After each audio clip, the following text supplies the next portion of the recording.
worshiping with us for the first time.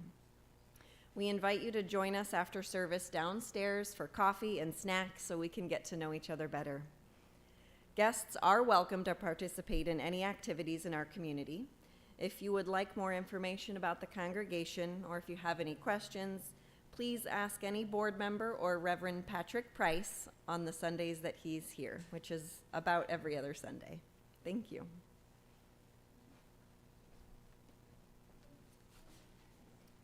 Thank you, Miriam. I'd like to let you all know that today we have no insert or order of service. Nicole took ill on Wednesday, actually was in ER, and she went home to recover, and so we will see her Monday, and she's doing very well. So bear with us. So hopefully we'll have it on the screen. If not, I will be your order of service. I'm Alice Martin. I am the chairman of the board, and I am our service leader today. So what are we going to talk about today? Today, we're going to take a Mad Hatter's journey to the center of the universe. We will be thrust up and out and thrown onward into the edge of the universe.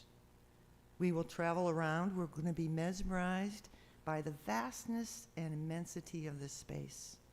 Then in a blink, with the force of the universe as our guide, we will find ourselves here now as we are at this service at a building in Davenport. And we will learn that we were a part of it all. So buckle up and enjoy the ride. We begin with the opening words. It's a poem by Joy Harjo, who is actually the poet laureate for the United States since 2019. Remember the sky that you were born under. Know each of the stars' stories. Remember the moon. Know who she is. Remember the sun's birth at dawn. That is the strongest point of time. Remember sundown and the giving away tonight. Remember your birth, how your mother struggled to give you form and breath. You are evidence of her life and her mother's and hers. Remember your father. He is also your life. Remember the earth whose skin you are. Red earth, black earth, yellow earth, white earth, brown earth. We are the earth. Remember the plants and the trees, animal lives, all who have their tribes, their families, their stories too. Talk to them, listen to them. They are alive poems. Remember the wind. Remember her voice. She knows the origin of this universe.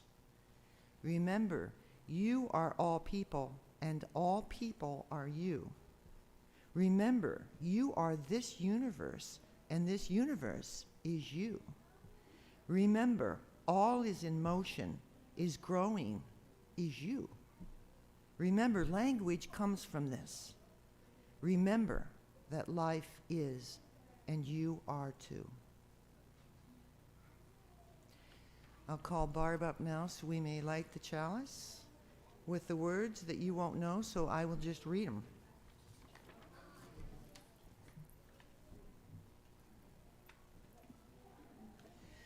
We light this chalice in honor of first steps, for beginning, even when the path ahead is unclear, for the courage it takes to trust that the way will reveal itself, that the light will come to clarify our vision, that friends will be by our side.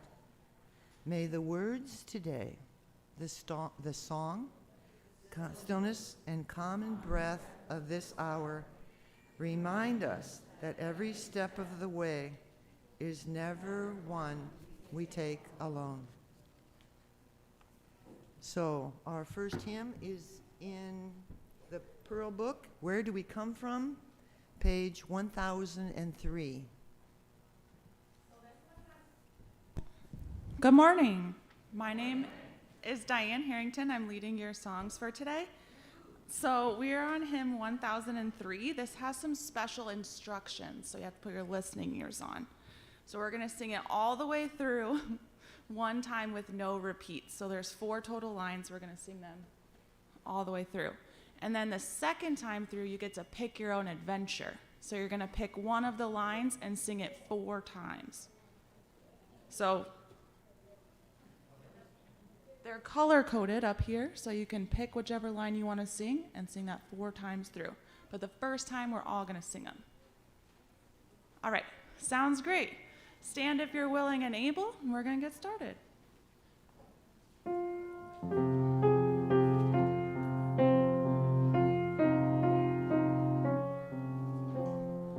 Where do we come from? What are we? Where are we going? Where do we come from? Mystery, mystery. Life is a riddle and a mystery. Where do we come from? Where are we going? Mystery, mystery. Life is a riddle and a mystery. Mystery, mystery. Life is a riddle and a mystery. Mystery, mystery. Life is a riddle and a mystery. Mystery, mystery. Life is a riddle and a mystery. Great job. Okay, good morning. We're going to sing together too. Could I have the kids come up and join me? I'm going to come up.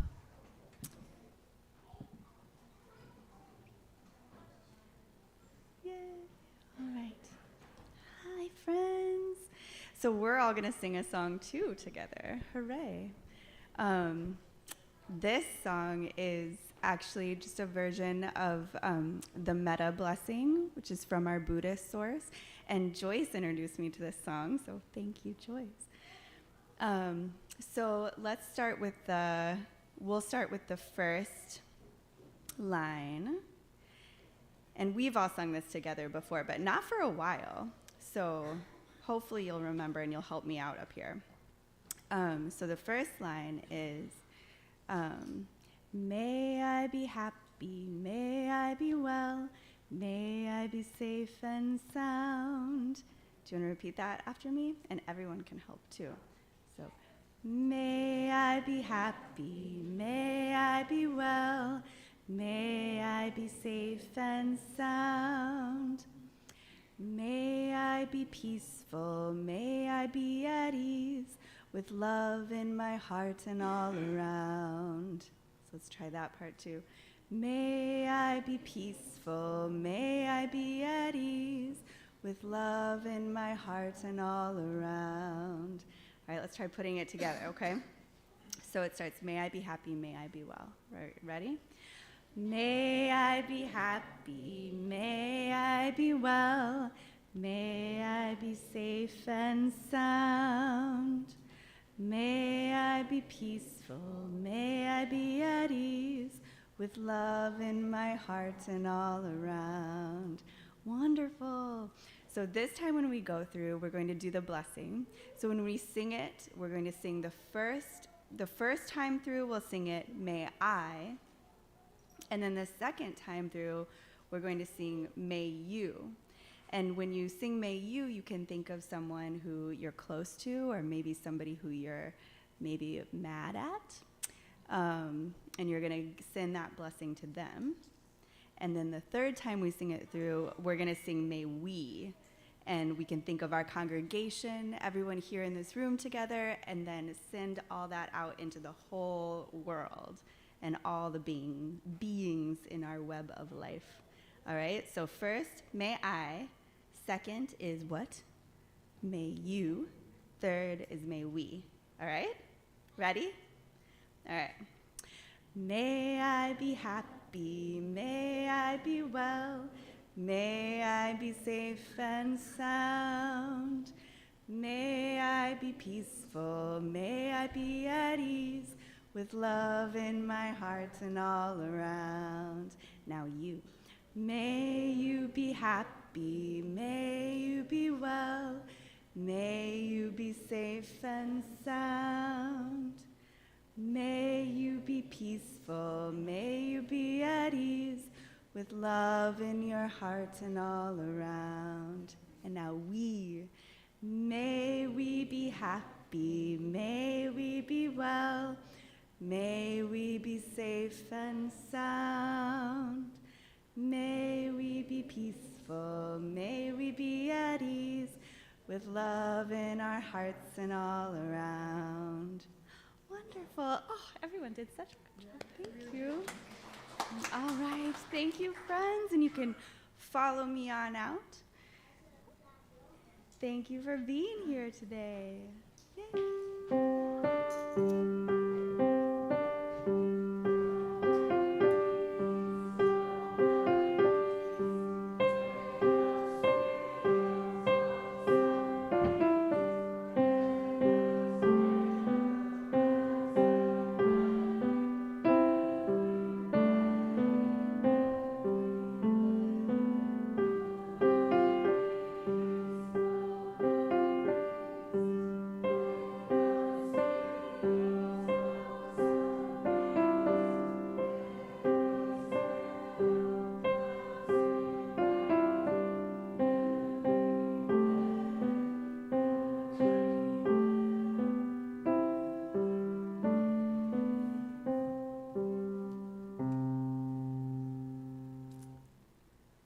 So,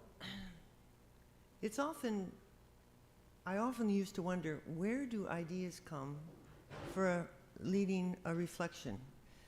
And for me, it's mostly been, as I meander through life, something strikes me, and it puts a note in me that I find I run into as what I speak of becomes what I've experienced. And then there is Soul Matters.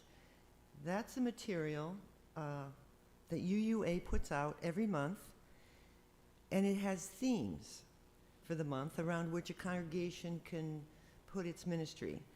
And there's resources. It's vast. There's ideas for worship services, small groups. I know our children's religious ed program uses it. There's music and visual aids. And it's all related to a theme, that the idea of congregation sharing a common learning experience and a spiritual development. And this month's, September, is on belonging. So we are subscribers to that, and we do use it throughout our congregation at various levels. So I thought, I'll check out Soul Matters, and let's see if it gives me an idea. So I opened it up and I read through it, and, interesting, belonging, okay. And so I thought, well, let's start by looking it up in the dictionary, which I did, Cambridge, thank you. And it states, belonging is a feeling of being happy or comfortable as part of a particular group and having a good relationship with the other members of the group because they welcome you and they accept you. So on the surface, that made sense to me, When asked what religious organization I belong to, I reply, Unitarian.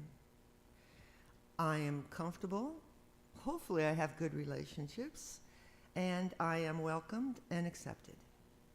I as well belong to a group of people I call family. I belong to several organizations that reflect my values, and I am accepted. So the definition seemed to fit in my sense of what I was reading about belonging.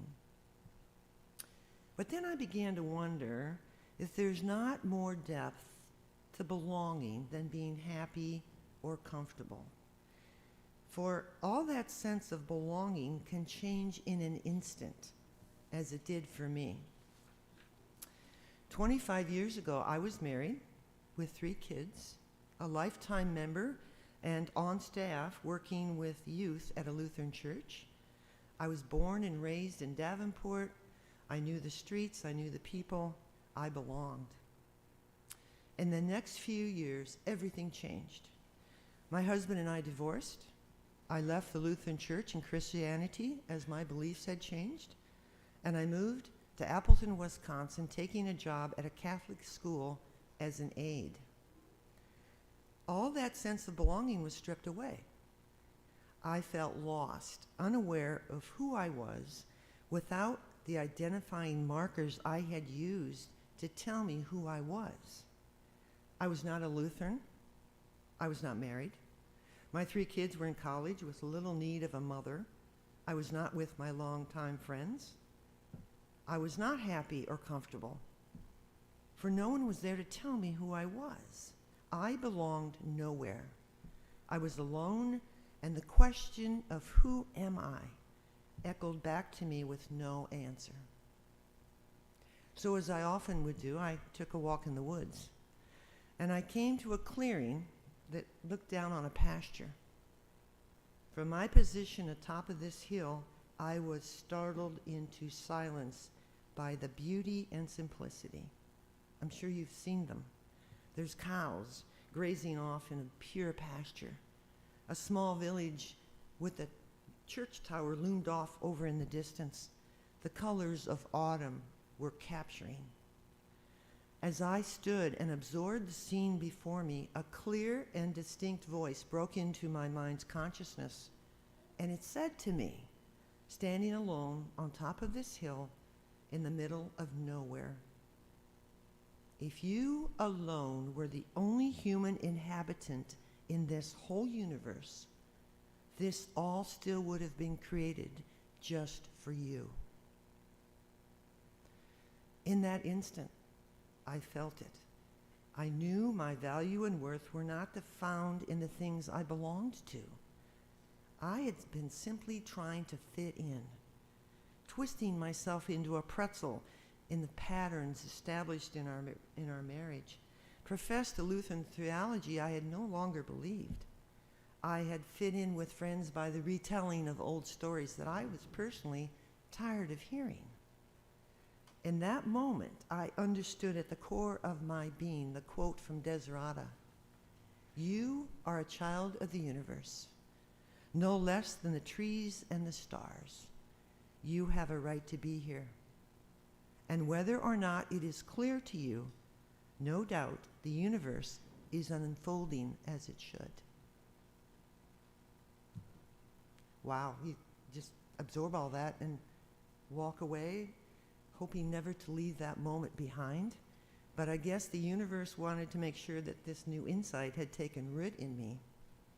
So it pointed me out to a tree stump, and I was drawn to it, and I sat on its smooth surface, and this question came to me. If you were to move to any place in the world, who would you want to take with you? Without hesitation, I responded with one simple word: me. That is the moment I then realized that I am my best friend, that I accept the gift of being born in this world that has nurtured me, cherished me, revealed itself to me, and is much a part of me as my next breath. I do not belong to a church. I don't belong to a family or an organization. I belong to the universe that brought me into being, and that is enough. Everything else is frosting on the cake. I quit my parochial school job at the end of the school year, moved back to Davenport, and found waiting for me a job as a hospice chaplain that fit me perfectly. As I was looking through these resources from Soul Matters, I came upon a children's book entitled Child of the Universe. It's written by J. Jaya Ward Hanna. It explains what I understood that day, when I discovered what it is to belong. Here is the story. My father says I am made of stars. He turns off the light in my bedroom so it is dark. We look at the moon from the edge of my bed. The universe conspired to make you, he says. Just like the sun gives shine to the moon, you light the world beyond this room. Like the majesty of the Milky Way's grace, your curly hair swirls over your face. There are galaxies in your smile so wide that the cosmos is reflected in the depth of your eyes. Like faraway planets only telescopes can see, with hills and valleys, glaciers and seas, you are grand and marvelous, strong and mysterious. The history of the world is in your fingertips. The iron is in your blood. The calcium is in your bones, are made of stars that lived long ago. Your atoms spin like Saturn rings. You are a part of everything, of constellations and Arctic ice, of waves that move at the speed of light, of starbursts brighter than fireworks. You are a child of the universe. As he ended, he tucked me in, and through the window, I can see the great full moon through the window, and I see the great full moon smile back at me. And tonight, I'll dream of starburst and planters and all that's in between. How awesome is it to know that we are never alone, that every breeze is caressing you, every twinkling star is winking at you in delight, that every raindrop is the source of food that will feed you. To believe that your presence on this earth came about through a cosmic blast millions of years ago, and that all of the universe is in your fingertips. Is it that hard to imagine then, to believe that all of the universe is in a piece of paper? Thich Nat Hanh believes it to be true, and so do I. We'll have to wait for reflection too to take another journey.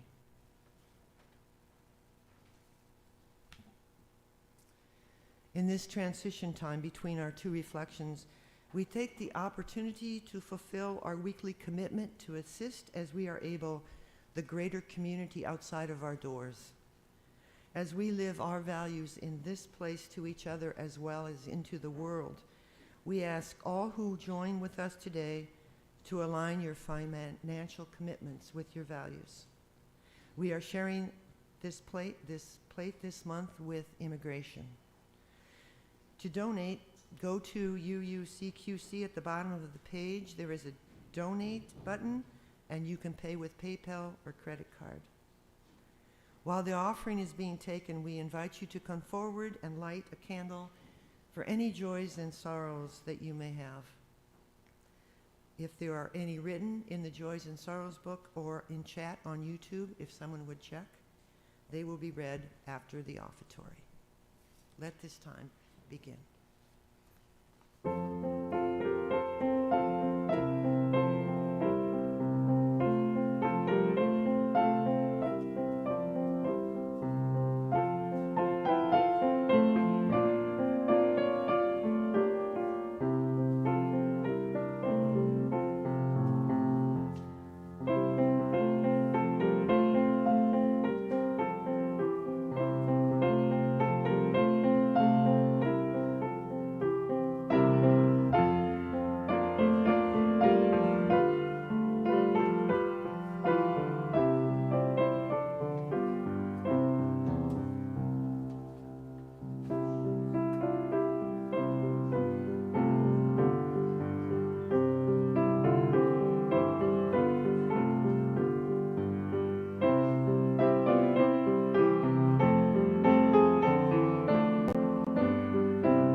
morning. I'm Barbara Thompson, a member of the Pastoral Care team. As we gather today, we are aware of hidden joys and sorrows in all our hearts. In this time of sharing, we take a moment to read from the Book of Joys and Sorrows, those personal life events you have chosen to share with us. Online we have a couple. Rita Coyne, a joy. I am grateful that you are there this morning and that I am joining you. And Katie Murtry, a joy for Friday night potluck and program afterwards led by the UUA staff. From Darcy Anderson, a joy. The board had a positive, productive startup with Reverend Sharon Dittmar yesterday.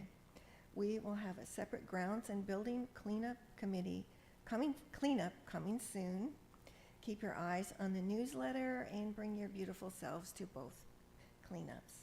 Stacy Salisbury, a joy, a wonderful gathering on Friday for the potluck and sharing time to celebrate our interim startup. Woohoo, many thanks. And for Regina Boland, has a joy and a sorrow, finally have a diagnosis, and that's in both in the joy and the sorrow.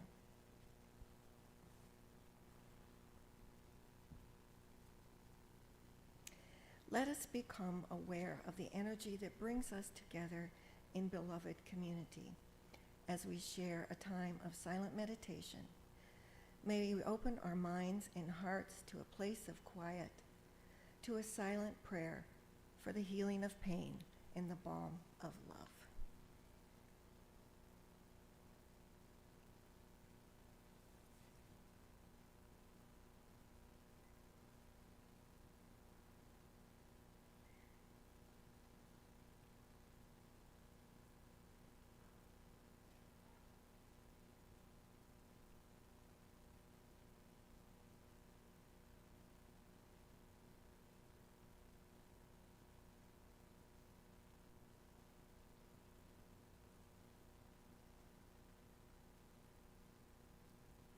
For what has been shared and for what remains in the quiet sanctuary of our hearts, we are grateful.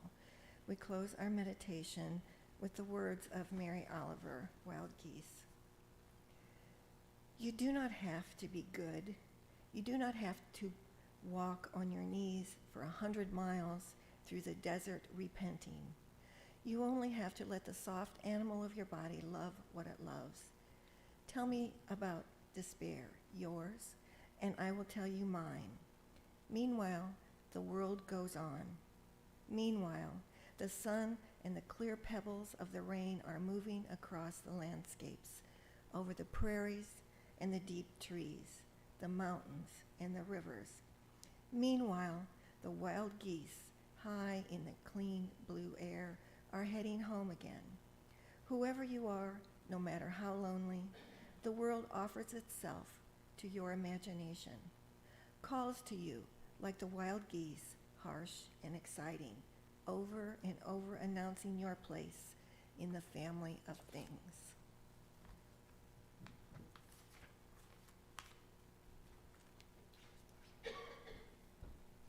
We will now have a special music. Steve Burke is going to mesmerize us with his guitar and voice, and it's a song by Joe Henry called Sparrow.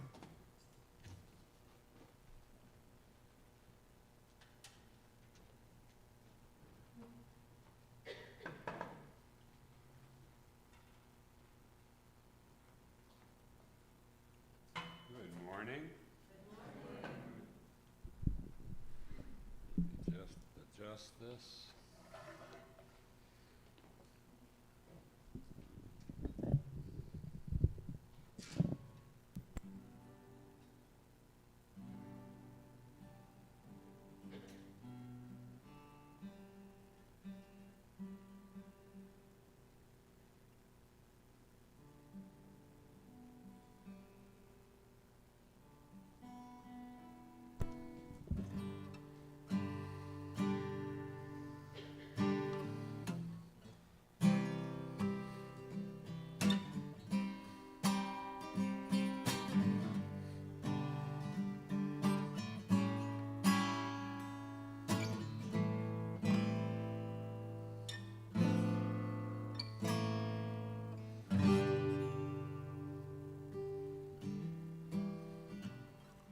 It wasn't peace I wanted, so it wasn't peace I found.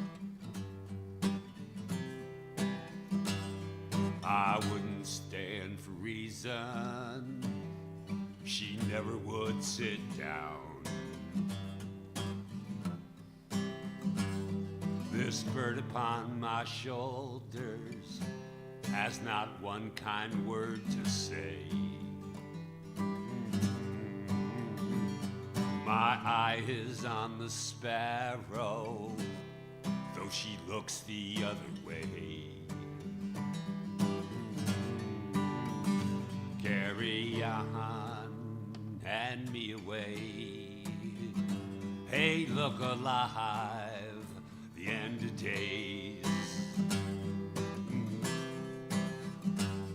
And our very blood, it tastes like honey now. Our very blood, it tastes like honey now.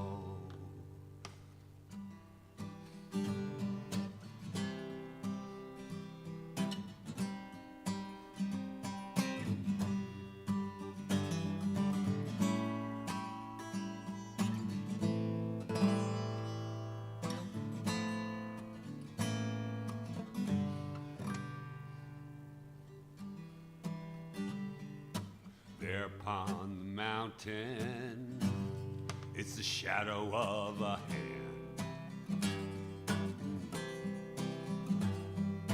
tugging at the stubborn mule, now standing like a man, and twitching like the phantom limb down this old countryside. Disappearing at the knee and breaking down our stride. Carry on, hand me away. Hey, look alive, the end of days. And our very blood, it tastes like honey now. Our very blood, it tastes like honey now.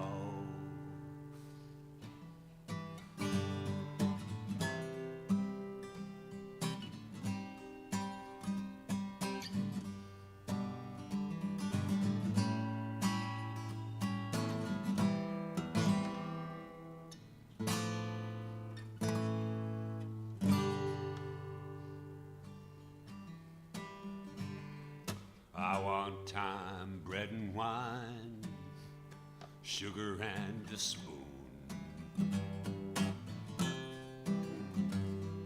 I wait for these hungry ears to be swallowed by this rum. I wait out your memory, now swinging from the trees. I wait for one grave angel, I know she waits for me. Carry on, and me away.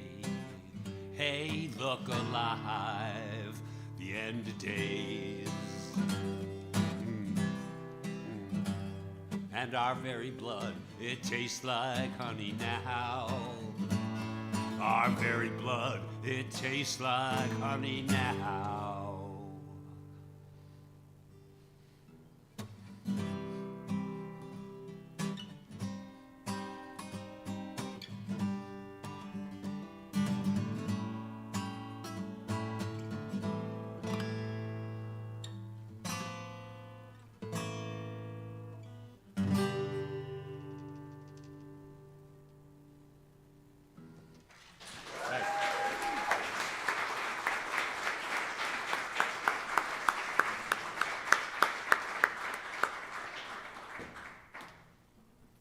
Thank you, Steve, from all of us. As the song says, let us carry on into the next reflection.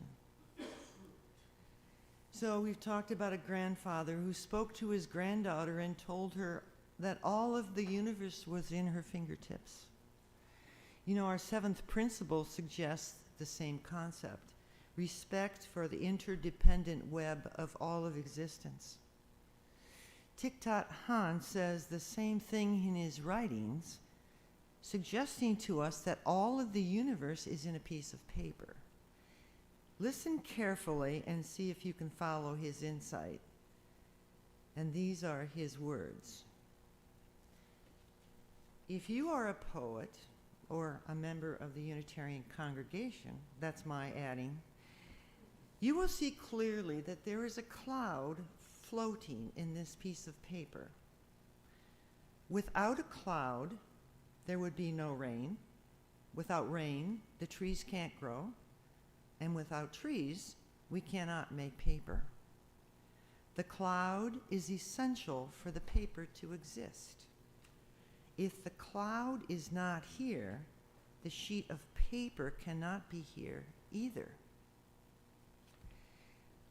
As we look into the sheet of paper, though, we see the sunshine is in it as well. If the sunshine is not there, the forest can't grow. In fact, nothing can grow. Even we can't grow without sunshine. And so we know the sunshine is also in the sheet of paper. And if we continue to look even deeper, we see the logger who cut the tree and brought it to the mill to be transformed into paper. And we see wheat. For we know that the logger cannot exist without his daily bread. And therefore, the wheat that fed the logger who took the paper to the mill is also in the sheet of paper. The logger's mother and father are in it too, for they gave birth to the logger who took the paper trees to the paper mill to be held in my hand. When we look in this way, we see that without all of these things, this sheet of paper cannot exist. You cannot point to one thing that is not here. Time, space, the earth, the rain, the minerals, the soil, the sunshine, the cloud, the river, the people, the heat.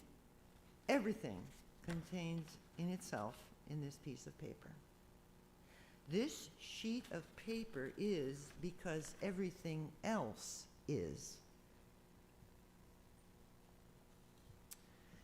Suppose we try to return one of the elements to its source. Suppose we return the sunshine to the sun. Do you think this piece of paper could have been possible? No. For without sunshine, nothing can be. And if we return the logger to his mother, then we have no sheet of paper either. As thin as this paper is, it contains everything in the universe. Everything. So that's amazing. It takes a while for your mind to wrap your head around it.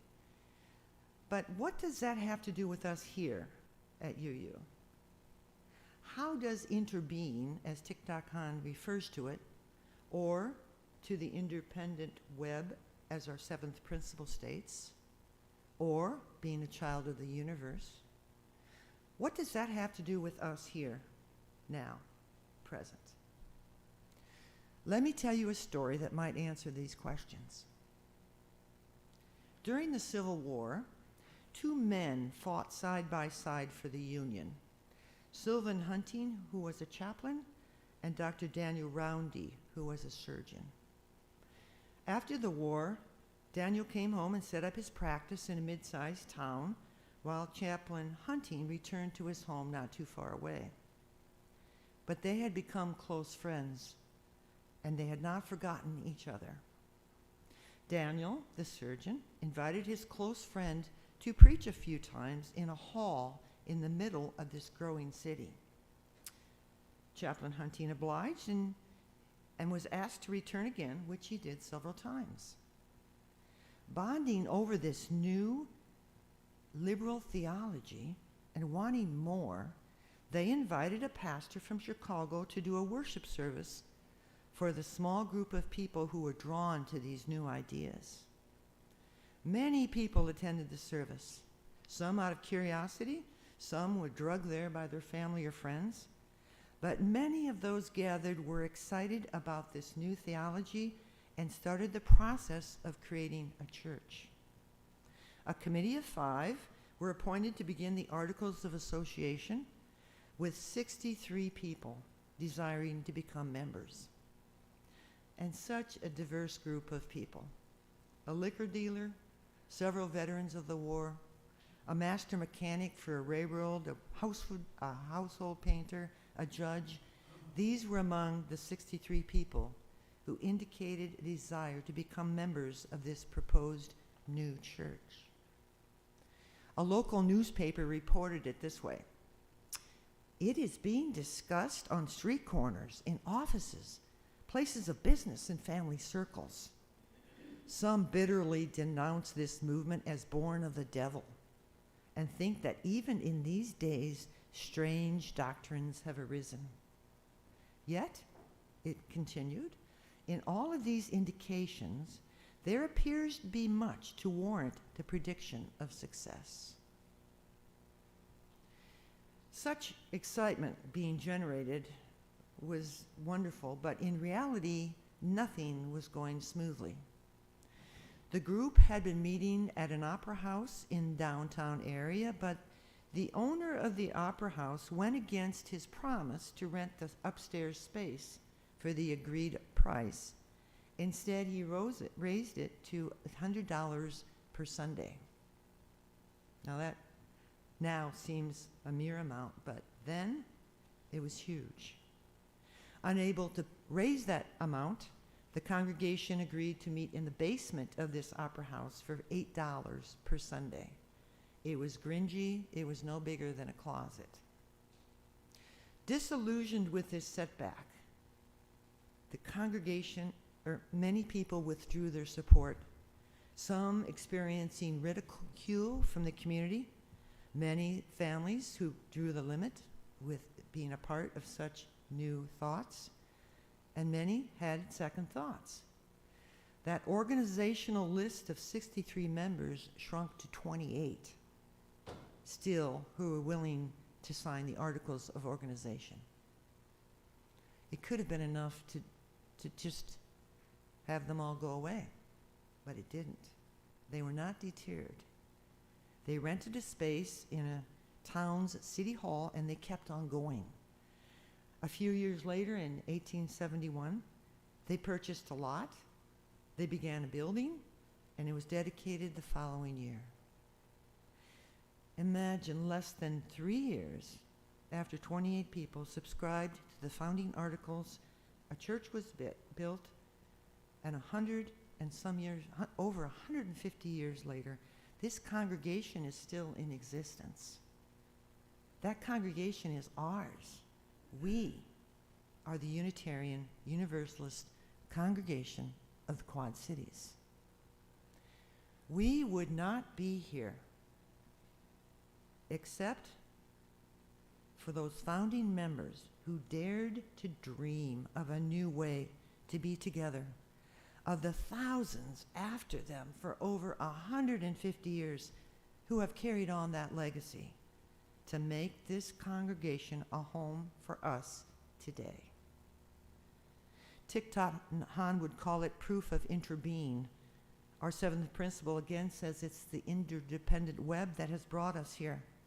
I would say we are a congregation of the universe. We are here because we belong to the creative force of the universe that brought our ancestors and their ancestors into being. Through twists and turns, hard times and good times, our congregation has moved forward by those who have come before us.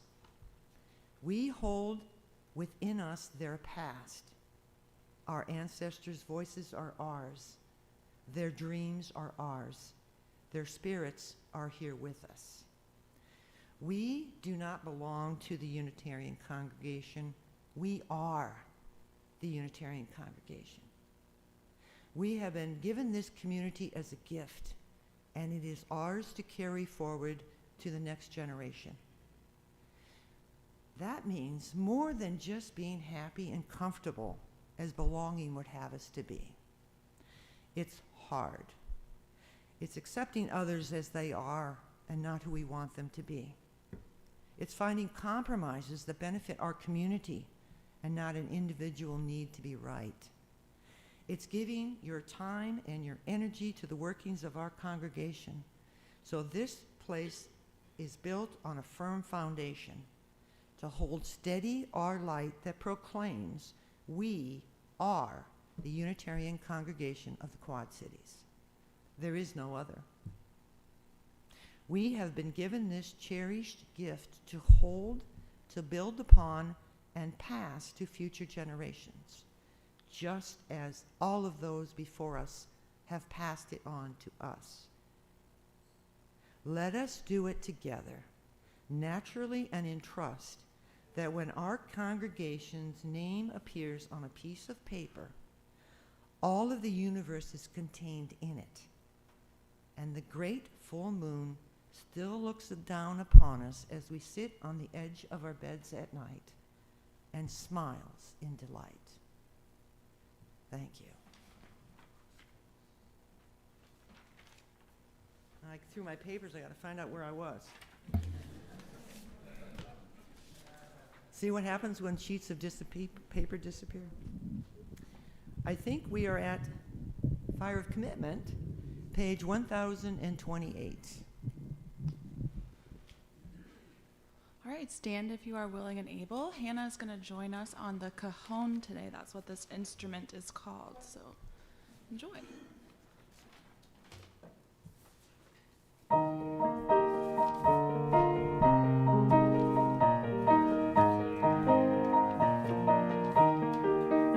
From the light of days remembered burns a beacon bright and clear, guiding hands and hearts and spirits into faith set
Boy, that song says it all, doesn't it?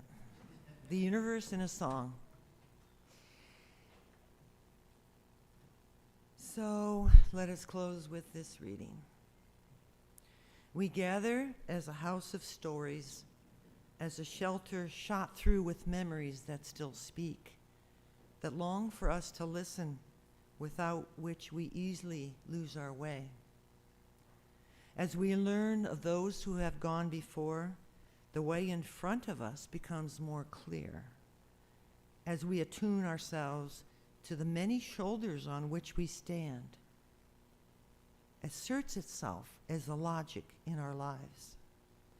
As we remember what they survived and how they sacrificed for us who are faceless to them, who would come after, we find a courage far beyond what we could muster on our own. Beneath this seemingly dry dirt and seemingly lonely road we walk, there are wells that they have left for us to drink from. Come, let our thirst guide us there. Come, let those sweet ghosts whisper their gifts. Come, let us drink from the web of memories that sustain us all. Not because it may constantly break our heart, but because it also beckons to us with beauty, startles us with delight, if only we keep waking up to it. This is the gift we have been given. This heartbreak, this pulse, this breath, this light, these friends, this hope. Here we remember ourselves as a part of the universe. And that was written by Reverend Scott Taylor. Barb would come up, we will extinguish the chalice.